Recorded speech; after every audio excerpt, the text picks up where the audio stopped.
పైగా ఇప్పుడు ఉన్నటువంటి నాయకులు పొద్దునుండి మాట్లాడిన వాళ్ళంతా ఎట్లా మాట్లాడినారంటే ఏదో బీఆర్ఎస్ పార్టీని ప్రజలు రిజెక్ట్ చేసిరని. ఏం రిజెక్ట్ చేయలేదు అధ్యక్ష.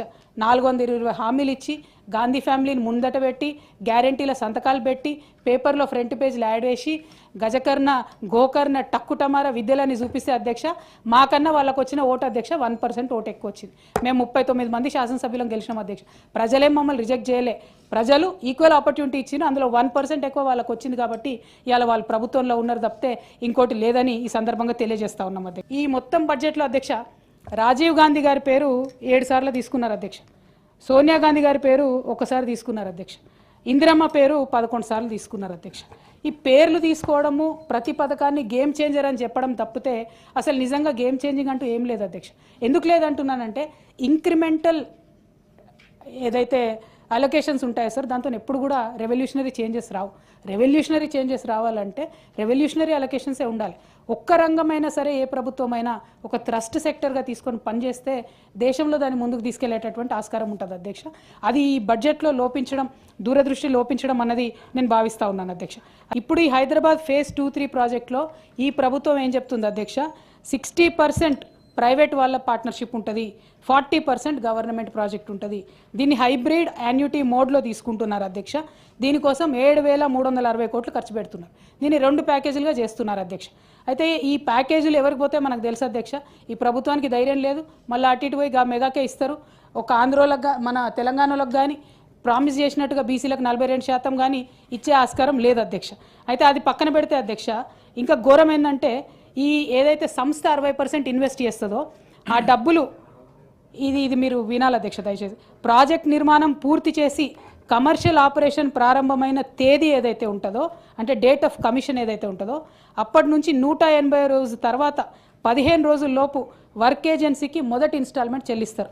అంటే 120 మంత్లీ ఇన్స్టాల్మెంట్స్ అంటే 10 సంవత్సరాల పాటు హైదరాబాద్ మహానగరానికి మంచినీళ్ళు తేవడానికి ప్రభుత్వం 10.33% వడ్డీతో కలిపి ఒక ప్రైవేట్ ఏజెన్సీకి చెల్లిస్తుంది అధ్యక్ష. Where is the spirit of mission Bhagiratha అధ్యక్ష? మిషన్ భగీరథతో మేము కనెక్ట్ చేయలేదు వాటరు, ఆ ఊర్లు ఇవ్వలేదు ఈ ఊర్లు ఇవ్వలేదు అన్నారు. ఎక్కడన్నా 1% అన్న ప్రైవేట్ ప్రాపర్టీ తీసుకున్నాం అధ్యక్ష. మమ్మల్ని మొన్న ముఖ్యమంత్రి గారు నిన్న సాయంత్రం సభలో మాట్లాడుకుంటా కూడా నేను 11%కి వడ్డీలు బీఆర్ఎస్ ప్రభుత్వం తీసుకొస్తే దాన్ని తగ్గించి 4% చేస్తున్నారు అధ్యక్ష. మరి ఇదేంది అధ్యక్ష? 10.33%కి 120 నెలలు హైదరాబాద్ తాగునీటి వసతిని ఒక ప్రైవేట్ ఏజెన్సీ దగ్గర తాకట్టు పెడతా ఉన్నారు అధ్యక్ష. ఇది కంప్లీట్గా మేము దీన్ని వ్యతిరేకిస్తూ ఉన్నాం అధ్యక్ష. ఓవరాల్గా అధ్యక్ష గవర్నమెంట్ బడ్జెట్ అంటే floor house leader government leader ముఖ్యమంత్రి గారి మీదనే ఫోకస్ ఉంటుంది అధ్యక్ష. వారు అంతకుముందు ఏం చెప్పినారు అధ్యక్ష, కేసీఆర్ గారు ఎన్నడూ కూడా ప్రజల్ని కలుస్తలేను, నేను రోజు కలుస్తా అని చెప్పారు అధ్యక్ష. డిసెంబర్ 7, 2003లో వీళ్ళు అధికారంలోకి వస్తే అధ్యక్ష డిసెంబర్ 8, 2003 ఒకటే ఒక రోజు రేవంత్ రెడ్డి గారు ప్రజావానికి పోయినారు అధ్యక్ష. ఇంతవరకు ప్రజావానికి పోలేదు. అసలు అంటే ఏంది అధ్యక్ష? ప్రజల్ని కలవరు. సెక్రటేరియట్కు చుట్టం చూపుగా పోతున్నారు అధ్యక్ష. మమ్మల్ని అనేవాళ్ళు సెక్రటేరియట్కి పోతలేరు కేసీఆర్ గారు. ఇవాళ పరిపాలన ఎక్కడ జరుగుతుంది అధ్యక్ష? పోలీస్ కమాండ్ కంట్రోల్లో కూర్చొని పరిపాలన చేసుకుంటున్నారు అధ్యక్ష. 6 గ్యారంటీల పేరుతో అధ్యక్ష 6 గ్యారంటీల పేరుతోని ఏదైతే ఇది అధ్యక్ష 6 గ్యారంటీలు ఇందిరమ్మ గారి ఫోటో 6 గ్యారంటీలు. ఈ ఫోటో పట్టుకొని ముఖ్యమంత్రి గారు ఏం చెప్పినారు అధ్యక్ష, ఓటు వేసే రోజు మీరు దీనికి పొద్దున్న లేచి పూజ చేయండి, పసుపు కుంకుమ చల్లండి, ఓటింగ్ బూత్కు వండి కాంగ్రెస్ పార్టీకి ఓటేయండి అన్నారు అధ్యక్ష. పాపం ప్రజలు చాలా మంది నమ్మి అదే పని చేసినారు అధ్యక్ష. ఇందులో ఒక్కటి తప్ప ఏది ఇంప్లిమెంట్ అయితే లేదు అధ్యక్ష. ఈ మొత్తం 6 గ్యారంటీలను గంగలో కలిపినరు అనేటటువంటి దానికి పెద్ద ప్రూఫ్ అధ్యక్ష ఈ బడ్జెట్. అట్లానే కాంగ్రెస్ మార్క్ కరప్షన్కి, కాంగ్రెస్ మార్క్ కన్నింగ్నెస్కి perfect black and white proof ఈ బడ్జెట్ అధ్యక్ష. కాంగ్రెస్ అంటే త్యాగాలకు మారుపేరు అధ్యక్ష, కరప్షన్ కాదు. ఈ రాష్ట్రం పరువు మేము తీయలేదు, మీ కుటుంబం తీసుంటుంది, మీరు తీసుంటారు తప్ప మేము తీయలేదు. ఈ రాష్ట్రాన్ని అత్యున్నతంగా ఉంచాలనేదే మా ప్రభుత్వం యొక్క లక్ష్యము. ఇవాళ కాళేశ్వరం అంబిషన్ కరప్షన్ కావచ్చు, తరతరాలుగా వాళ్ళ కుటుంబాలకు పదవులు కావచ్చు, వాళ్ళ అధికారంలో ఉండాలనే ఉద్దేశం తప్ప మాకు అలాంటిది లేదు. అలాంటి ఏవైతే ఎలిగేషన్స్ పెట్టిరో అవి కవిత గారు వెనుకకు తీసుకోవాలని కోరుతా ఉన్నా సార్. మహిళల గురించి గొప్పగా చెప్తా ఉన్నారు.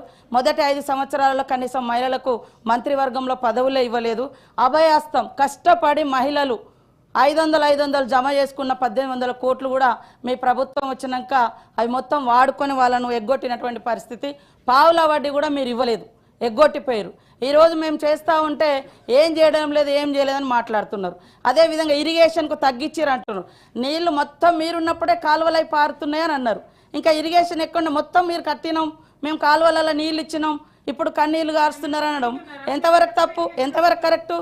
మీరు అన్నారు కదా మొత్తం కాలువలలో నీళ్లు మీరు దవ్వుతాయి, కాలువలు దవ్వుతాయి, మేమేమన్నా మూసేసినామా సార్? కాలువలు ఏమన్నా మూసేసినామా? అట్లనే కరప్షన్ అంటున్నారు. కరప్షన్ మీ డిఎన్ఏలో ఉంది, మీ పార్టీలో ఉంది. మీరు ఇష్టానుసారంగా ఎస్టిమేషన్స్ పెంచి మీరు దోసుకొని తిన్నారు, మేము కాదు. అదేవిధంగా నోటిఫికేషన్ల గురించి మీరు ఇచ్చిన నోటిఫికేషన్లు ఎవరు అడ్డుకున్నారు సార్ ఉద్యోగాలు ఇవ్వకుండా? మరి ఇప్పుడు ఎట్లా అవుతున్నాయి? ఇవాళ 59,000 ఉద్యోగాలు ఇచ్చినటువంటి వాస్తవాన్ని కూడా మీరు గుర్తించలేకపోతున్నారు. ఇవాళ కారుణ్య నియామకాలు అంటే చనిపోయిన వాళ్ళ గురించి కనీసం మీరు పట్టించుకోలేదని నిన్న మాట్లాడిండు సీఎం గారు. 7-8 సంవత్సరాల నుంచి పెండింగ్లో ఉంది. మేము ఆశలను పిలిచి ఆశా వర్కర్లను ఎట్లా కొట్టిర్రు, ఎట్లా సూదులతో కూర్చుతారన్నారు, ఇవన్నీ ఎట్లా మాట్లాడిరు? కాబట్టి అవును మీరు అన్నీ చేస్తే మరి మిమ్మల్ని అందరు అక్కడ ఎందుకు కూర్చోబెట్టిర్రు? ఇవాళ 1% తోటే అంటున్నారు. మీరు అధికారంలోకి వచ్చినప్పుడు 63 సీట్లు వచ్చినాయి. మీరు అధికారంలోకి వచ్చేటప్పుడు 63 సీట్లతో వచ్చారు. ఇప్పుడు మేము 65 సీట్లతో ఉన్నాం. ఇంకా మీరు వస్తేనేమో గొప్పగా అధికారంలోకి వచ్చినట్టు, మేము వస్తేనేమో తక్కువతో అధికారంలోకి వచ్చినట్టు ఎట్లయితే సార్? అధికారం అనేది అధికారమే. సీట్లు ఇచ్చిర్రు అదే అంటున్న వాళ్ళు ఎంతసేపు మేము గొప్పోళ్ళం. అరే 10 ఏళ్ళల్లో మీరు 10 ఏళ్ళల్లో ఎన్నిళ్ళు ఇచ్చిర్రు?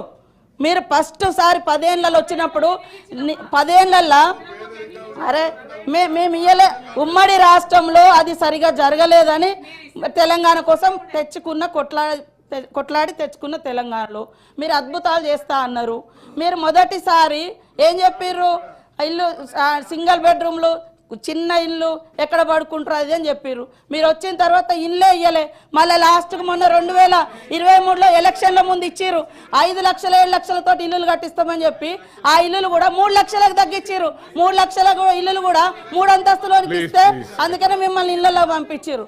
కాబట్టి ఈ రకమైన మేము వచ్చి 1.5 ఇయర్ కూడా అయితలేదు. పదే ఏమైంది? మేము ఫ్రీ బస్ ఇస్తే మీరు ఓర్వలేరైతురి, మేము ఇల్లు ఇస్తే ఓర్వలేరైతురి, మేము ఉద్యోగాలు ఇస్తే ఓర్వలేరైతురి. పదే ఈ రకమైనటువంటిది. ఇవాళ మరి మీరు ఒక పథకం పెట్టిరు, అన్ని మీరు ఇచ్చిన పథకాలను మేము ఇవాళ రాజీవ్ యువ వికాసం పెడితే ఎందుకు అంత మీకు అక్కసు? ఇవాళ బడ్జెట్ లో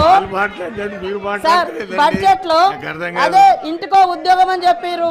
అదే విధంగా 100 కోట్లు బడ్జెట్ లో పోయిన బడ్జెట్ లో 2019 బడ్జెట్ లో ఏది నిరుద్యోగ భృతి ఇస్తామని కూడా బడ్జెట్ లో 100 కోట్లు కేటాయించి కూడా వాళ్ళు ఇవ్వలేదు. ఇట్లాంటి ఎన్నో ఉన్నాయి.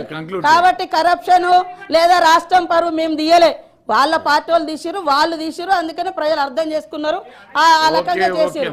కాబట్టి ఇలాంటి తప్పుడు ప్రచారం, తప్పుడు మాటలతోటి సంకల్ గుద్దుకోవడం మంచిది కాదని చెప్తున్నా. ఉన్న వాస్తవాలు మాట్లాడి అప్పులు కూడా FRBM ప్రకారం 4.5 లక్షలు పైగా తెచ్చిర్రు. మిగతా కార్పొరేషన్ లోన్స్ ఉన్నాయని మేము స్పష్టంగా చెప్తున్నాం. కార్పొరేషన్ లోన్స్ కూడా తెచ్చిర్రు, అవన్నీ కూడా బయట పెడతాం. అప్పుడు మీరు ఒప్పుకోండి. మరి మీ హయాంలో 7 లక్షల కోట్ల అప్పు అయిందా కాలేదో మేము చూపిస్తాం. సీఎం గారు బరాబర్ చెప్పిండు అప్పులకు అప్పులు వడ్డీలు కడుతున్నామని. అయినా కూడా అదే రకంగా మాట్లాడు. ఈ రాష్ట్రం పరువు మేము తీయలేదు, ఆడోళ్ళ పరువు అసలే తీయలేదు, మేము తీయలేదు సార్.